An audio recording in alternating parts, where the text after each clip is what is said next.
Assalamualaikum warahmatullahi wabarakatuh. Pada video kali ini kami kelompok 4 Praktikum Sistem Telekomunikasi 2 akan menjelaskan mengenai praktikum yang telah kami buat, yaitu tentang pengendali solenoid dengan mikrokontroler melalui keypad. Sebelumnya, kita akan memperkenalkan diri terlebih dahulu. Saya Devi Puspita Dewi dengan NIM 1905877. Kemudian ada rekan saya Dina Afionita dengan NIM 1902568, Herdi Rizky Pratama dengan NIM 1909735, Titania Emaniar dengan NIM 1905725, Muhammad Bahaudin dengan NIM 1903380, Riyad Ahmad Faris dengan NIM 1909076, dan Siva Larasati dengan NIM 1902575. Kemudian untuk outline pembahasannya sendiri terdapat 5 pokok bahasan. Yang pertama yaitu tujuan praktikum. Kemudian komponen-komponen yang digunakan. Yang ketiga ada flowchart. Yang keempat yaitu tentang pengerjaan simulasi dimulai dari rangkaian dan codingnya. Dan yang terakhir hasil dan kesimpulan. Bagian yang pertama yaitu tujuan, terdapat 4 tujuan, yaitu dapat memahami rangkaian pengendali solenoid menggunakan mikrokontroler dan keypad. Kemudian dapat mensimulasikan rangkaian pengendali solenoid menggunakan software simulator, di mana di sini kami menggunakan Proteus. Kemudian dapat mengetahui flowchart, komponen-komponen yang digunakan, dan tahapan yang dilakukan, serta dapat merancang coding yang disesuaikan dengan tombol keypad dan arah solenoid yang diinginkan. Untuk bagian selanjutnya akan dijelaskan oleh rekan saya. Di sini saya akan menjelaskan tentang beberapa komponen-komponen pada rangkaian serta fungsinya. Pertama ada Arduino. Arduino adalah pengendali mikro single board yang bersifat open source, diturunkan dari Wiring Platform, dirancang untuk memudahkan penggunaan elektronik dalam berbagai bidang. Arduino Uno merupakan sebuah board microcontroller yang dikontroler penuh oleh Atmega 328. Yang kedua ada resistor.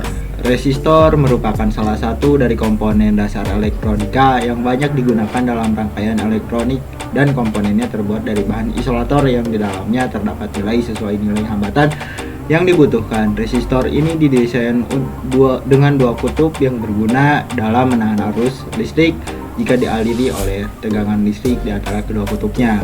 Fungsi dari resistor ini adalah sebagai penghambat arus listrik yang mengalir suatu rangkaian elektronik, membagi arus, membatasi atau mengatur arus dalam suatu rangkaian, menurunkan tegangan sesuai kebutuhan yang diperlukan, membagi tegangan, membantu dan membangkitkan frekuensi yang tinggi dan rendah.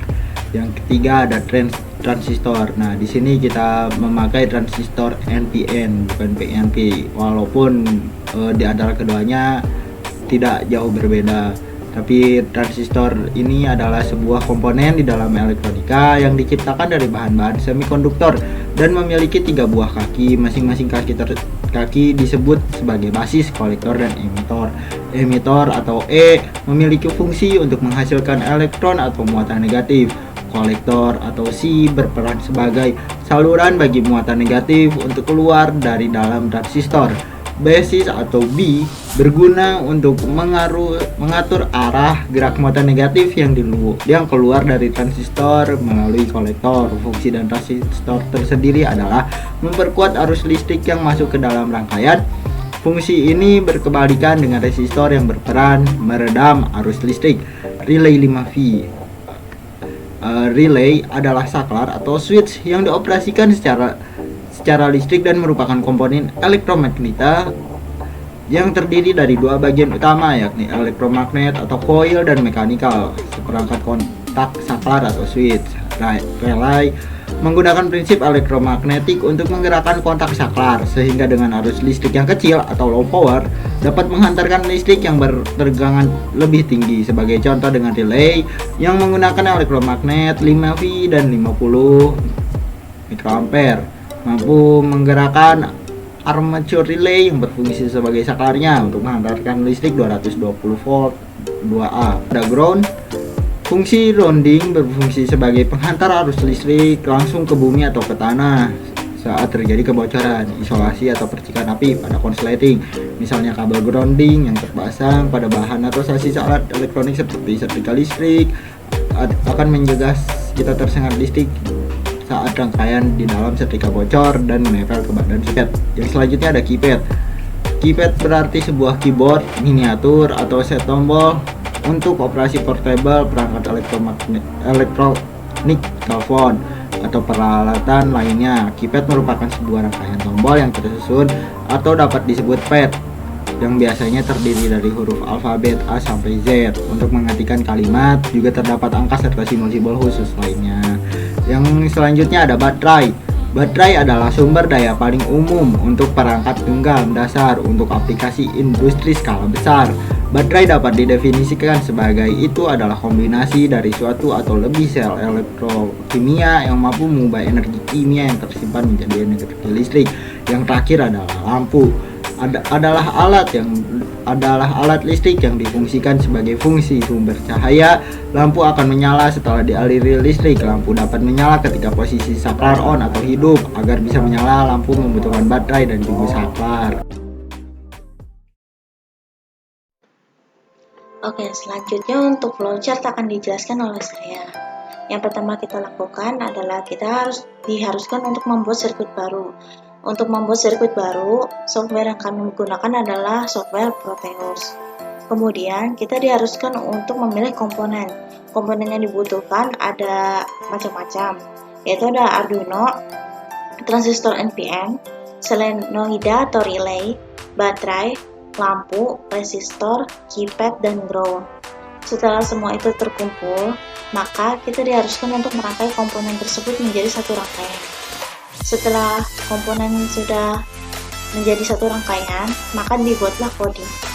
Setelah coding selesai dibuat, maka kita harus mengoperasikan rangkaian tersebut dengan cara run simulation. Untuk percobaan pertama, kita diharuskan untuk menekan angka 1 pada keypad.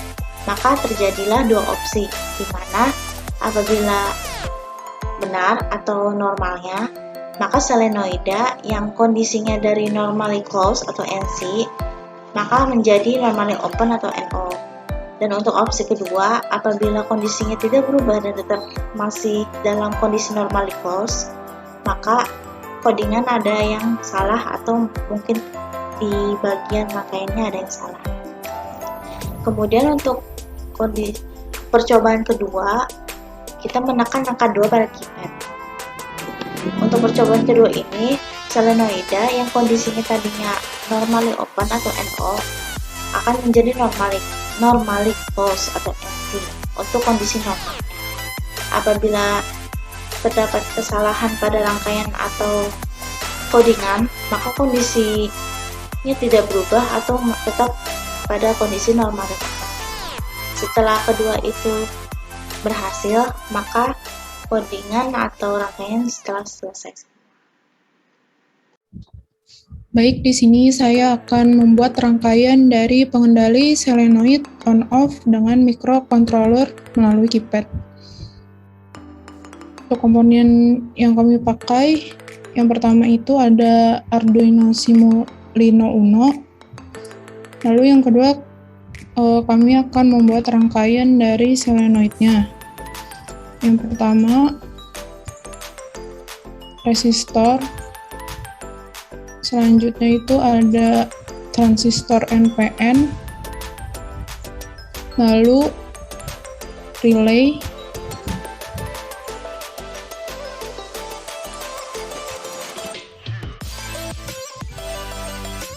Selanjutnya kami membutuhkan lampu dan juga baterai.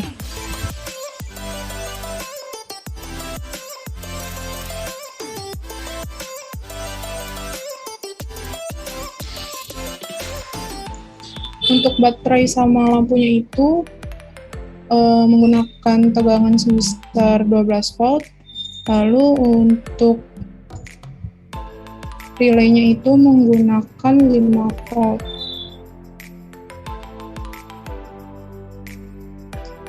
Lalu selanjutnya kita akan hubungkan rangkaian solenoid ini ke port 13 dari Arduino-nya.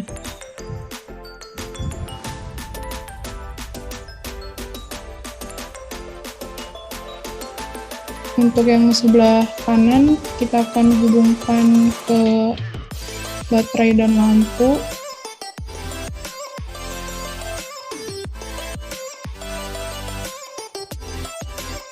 Lalu kita tambahkan power.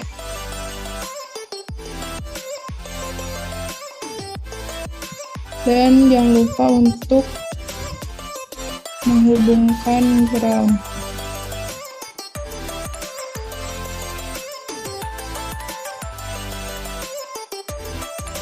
Selanjutnya, kami akan menghubungkan keypad 3x4.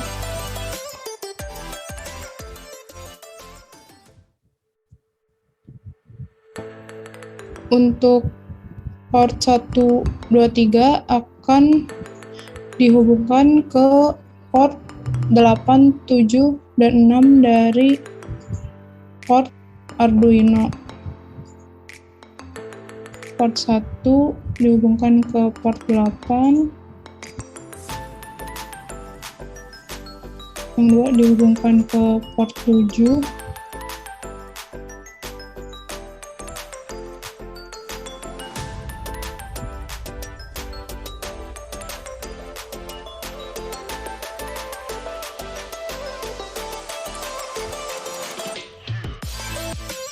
port 3 dihubungkan ke port 6. Lalu untuk yang ABC akan dihubungkan ke port 6, 5, 4, 3, dan 2.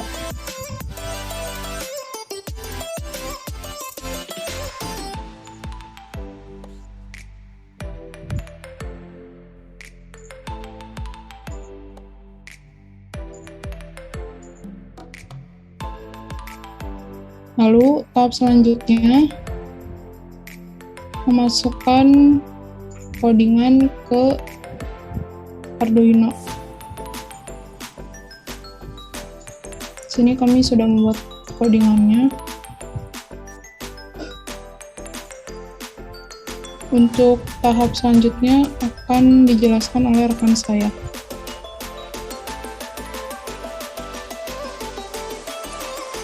Nah, kali ini saya akan menjelaskan tentang bagian dari codingannya. Untuk input keypad itu untuk mendeklarasikan library keypadnya.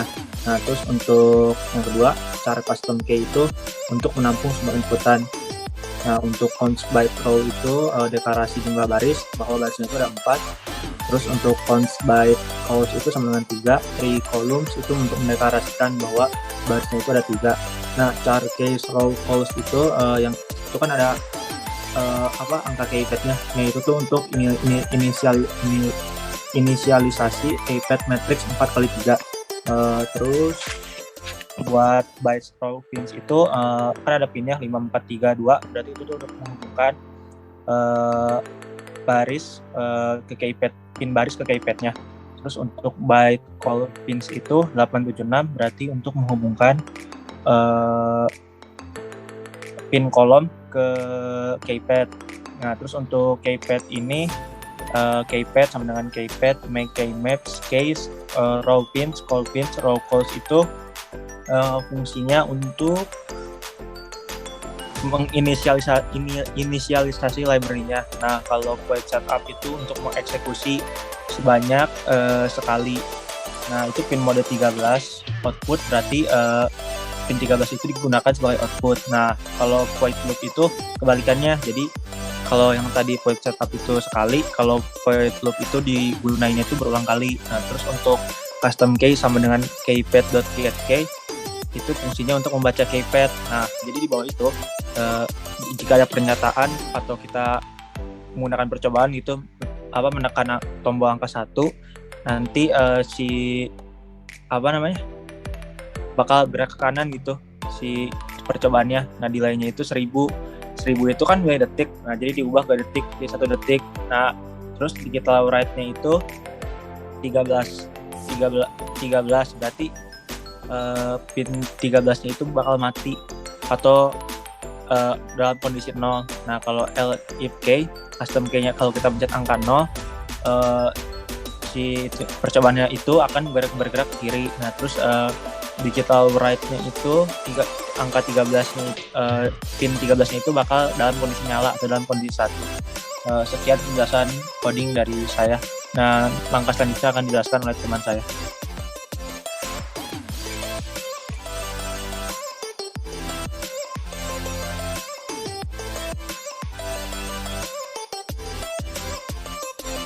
Selanjutnya akan dilakukan simulasi. Simulasi rangkaian pengendali solenoid on-off dengan microcontroller melalui keypad. Nah, hasil yang ingin kita dapatin yaitu ketika kita tekan angka 1 pada keypad, maka solenoid berubah menjadi dari kondisi normal close ke normal open. Lalu ketika ditekan angka 0 pada keypad, maka solenoid berubah kondisi dari normal open ke normal close. Pertama kita klik angka 1 dulu.